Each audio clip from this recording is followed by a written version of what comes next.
네, 뭐 보수 자유주의 진영의 아주 가장 날카로운 비판의 칼날을 갖고 계신 분이죠. 우리 이병태 카이스트 교수님 모셨습니다. 안녕하세요. 예, 안녕하십니까. 뭐 요즘에 특히 바쁘셨겠습니다.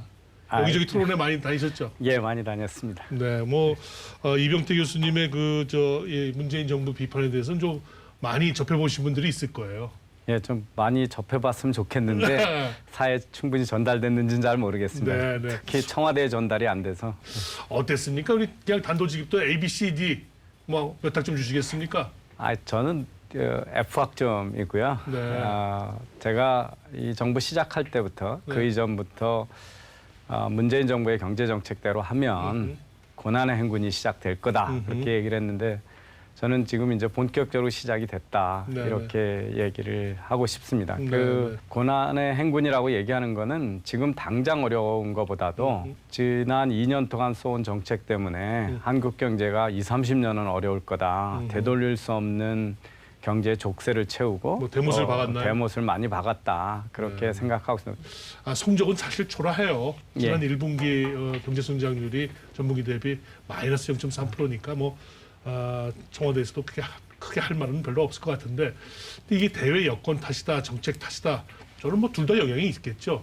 우리 교수님 몇 대 몇 정도 영향이 있을까요?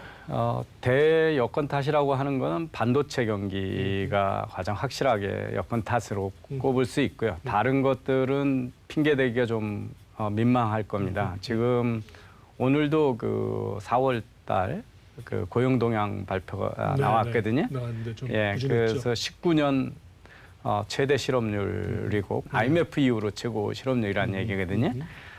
반면에 다른 나라는 어떠냐고 보면 미국이 지금 49년 최저 실업률이고 영국이 그 2월께 발표가 됐는데 45년 최저 실업률이거든요. 네.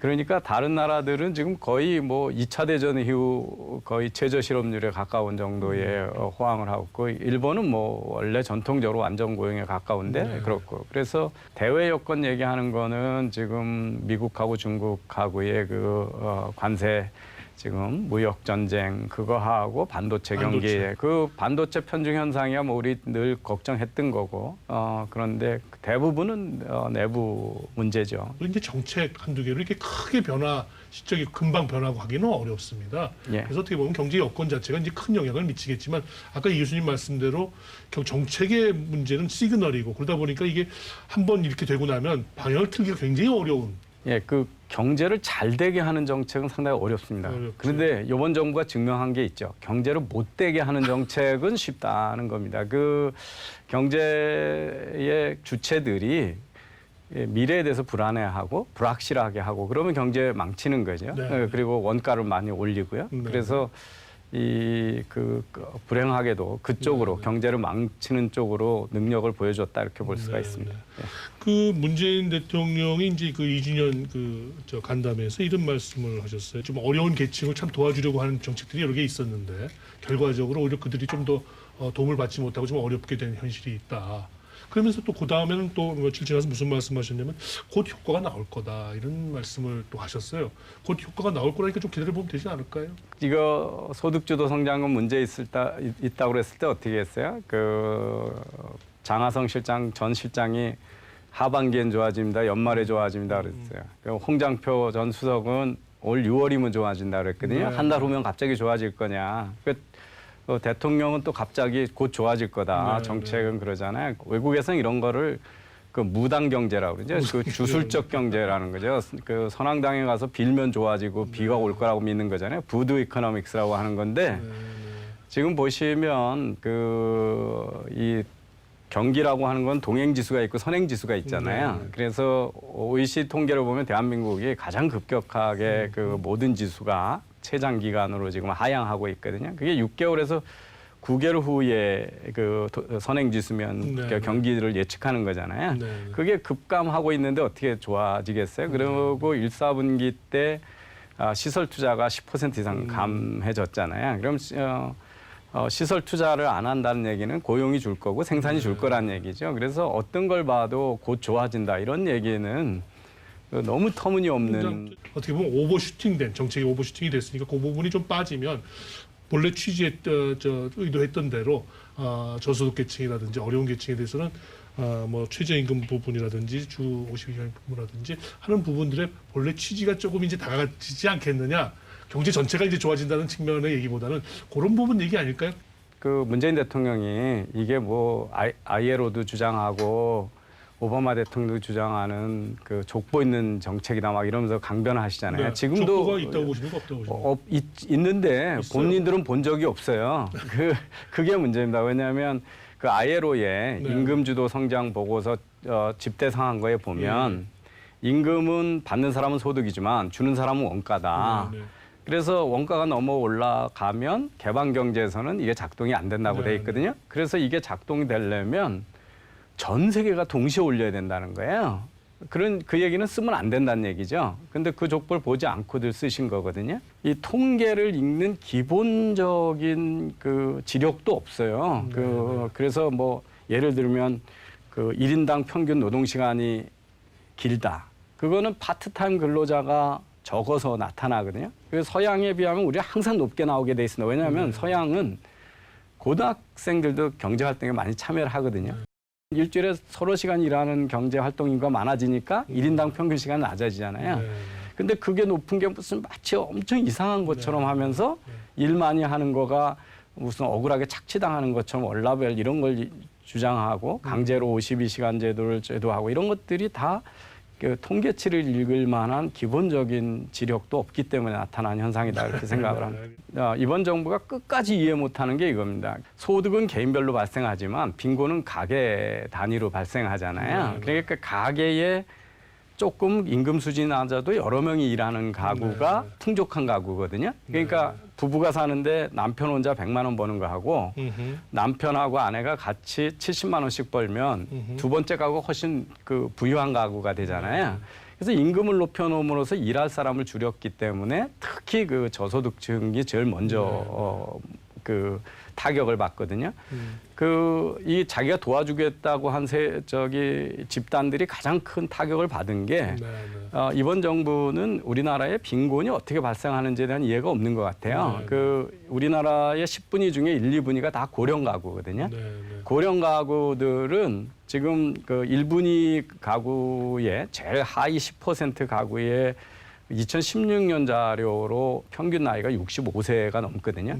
그러니까 지금 하면 67세 정도 될 겁니다. 그러니까 그분들은 지금 최저임금도 높아서 그 고령이고 그러시니까. 근데 그런 분들이 제일 먼저 지금 일자리가 줄은 거거든요. 예.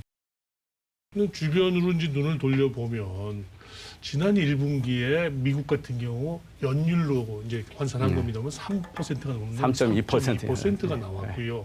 그 이전에 이제 그 감세 정책을 트럼프 정부가 펴는 감세 정책에서도 상당한 효과를 본 걸로 돼 있습니다.